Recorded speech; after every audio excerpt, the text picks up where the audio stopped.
بسم اللہ الرحمن الرحیم۔ عزیز دوستو، السلام علیکم ورحمۃ اللہ وبرکاتہ۔ اگر آپ میں سے کسی پر قرض ہے تو اللہ تعالیٰ کی بارگاہ میں دعا ہے کہ رب ذوالجلال اپنے پیارے حبیب صلی اللہ علیہ وآلہ وسلم کے صدقے آپ کا قرضہ دور فرمائے، آپ کو آسانی عطا فرمائے، آمین۔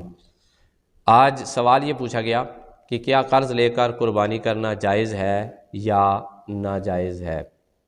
جواب کے لیے 4 صورتیں ذہن میں رکھیں۔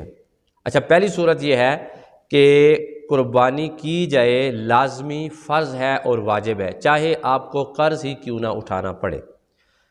دوسرے نمبر پر ہے آپ قربانی کریں گے قرض لے کر تو آپ کو ثواب ملے گا، مناسب ہے، جائز ہے کہ آپ قرض لے کر قربانی کر سکتے ہیں، اگر چاہیں تو کر سکتے ہیں، نہ چاہیں تو نہ کریں۔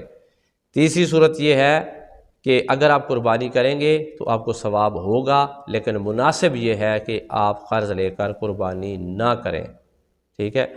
چوتھی صورت یہ ہے کہ قربانی اس صورت میں کرنا ناجائز و حرام ہے قرض لے کر۔ آئیے آپ ترتیب سے ان کی تفصیل میں جاتے ہیں۔ نمبر 1، وہ صورت جس میں لازمی ہے اور فرض ہے کہ آپ قربانی کریں، چاہے آپ کو قرض ہی کیوں نہ اٹھانا پڑے۔ وہ صورتحال یہ ہے کہ اگر آپ صاحب نصاب ہیں، آپ پر قربانی واجب ہے، لیکن رقم موجود نہیں ہے، نہ بینک میں موجود ہے، نہ جیب میں موجود ہے۔ اس کی مثال یہ ہے کہ کسی کے پاس پلاٹ ہے، اس نے رکھا ہوا ہے فار سیل، بھئی منافع ہوگا، بزنس پرپز کے لیے رکھا ہوا ہے، تو اب اس کے پاس پیسے تو نہیں ہیں لیکن پلاٹ موجود ہے یا سونا موجود ہے۔ اس کے لیے حکم یہی ہے کہ قرض لے اور قربانی کرے اور بعد میں قرض اتارنے کا بندوبست بھی کرے۔ اور دوسری صورت یہ ہے کہ ایک بندہ جس پر قربانی واجب بھی نہیں ہے، وہ صاحب نصاب بھی نہیں ہے، لیکن شدید خواہش ہے، شدید شوق ہے اللہ کی رضا کے لیے۔ حضرت ابراہیم علیہ السلام کا اسوہ حسنہ سے یاد آتا ہے کہ انہوں نے تو اللہ کی راہ میں اپنے بیٹے کی قربانی دے دی تھی، اور اس کے دل میں روحانیت کا غلبہ ہے، اللہ کی محبت کا غلبہ ہے، اور وہ چاہتا ہے کہ میرا جانور میرے گھر میں ذبح ہو اور لوگ اس کا گوشت کھائیں اور اسے خوشی ملے، اور ساتھ اسے یہ بھی پکی امید ہے کہ میرا قرض آسانی سے اتر جائے گا، کمیٹی پڑی ہوئی ہے وہ آ جائے گی، یا کرایہ آ جائے گا، یا کہیں سے بھی آسانی کے ساتھ پیسے آئیں گے، اگر میں مر بھی گیا تو میرا قرضہ آسانی کے ساتھ دور ہو جائے گا، کوئی مشکل میرے گھر والوں کے لیے بھی نہیں بنے گی۔ تو ایسے بندے کے لیے قربانی کرنا مناسب ہے، جائز ہے، اس کو ثواب بھی ملے گا۔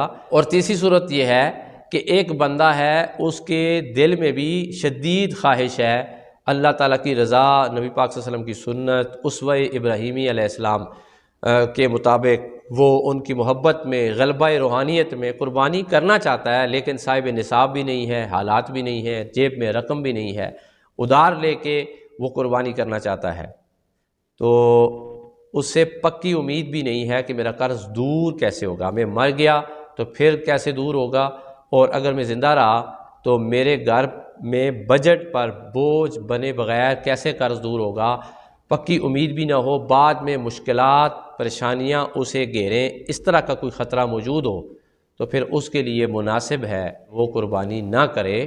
اس کی خواہش اور اس کی نیت ہی اسے اللہ کے قریب کر دے گی، اور اللہ تعالیٰ ضرور اس کو نوازیں گے، اس کی اس نیت کے صلے میں اللہ تعالیٰ ضرور آخرت میں اس کو صلہ عطا فرمائیں گے، اور وہ دعا کرے کہ یا اللہ آئندہ سال مجھے قربانی کرنے کی توفیق عطا فرما۔ اور چوتھی صورت یہ ہے کہ ایک ایسا بندہ جو ہر سال قربانی کیا کرتا تھا، لیکن اس سال وہ صاحب نصاب بھی نہیں، پیسے بھی موجود نہیں، اس پر قربانی واجب بھی نہیں، لیکن وہ سوچتا ہے کہ اس سال میں نے قربانی نہ کی تو محلے والے کیا کہیں گے، رشتہ دار کیا کہیں گے، لوگ کیا کہیں گے، وائف کیا کہے گی، بچے کیا کہیں گے، لوگوں کے دباؤ میں آ کر وہ قرض لے کے قربانی کرنا چاہتا ہے۔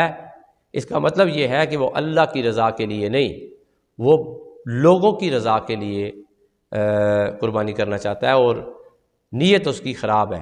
انما الاعمال بالنیات، یا تو نیت ٹھیک، اگر اس کی نیت ٹھیک نہیں ہے تو قربانی نہ کرے، ٹھیک ہے۔ ایسی قربانی کرنا اس کے لیے قیامت کے دن وبال جان بنے گی، جہنم میں جانے کا ذریعہ بنے گی۔ یہ شرک خفی ہے، اللہ تعالیٰ شرک سے محفوظ فرمائے۔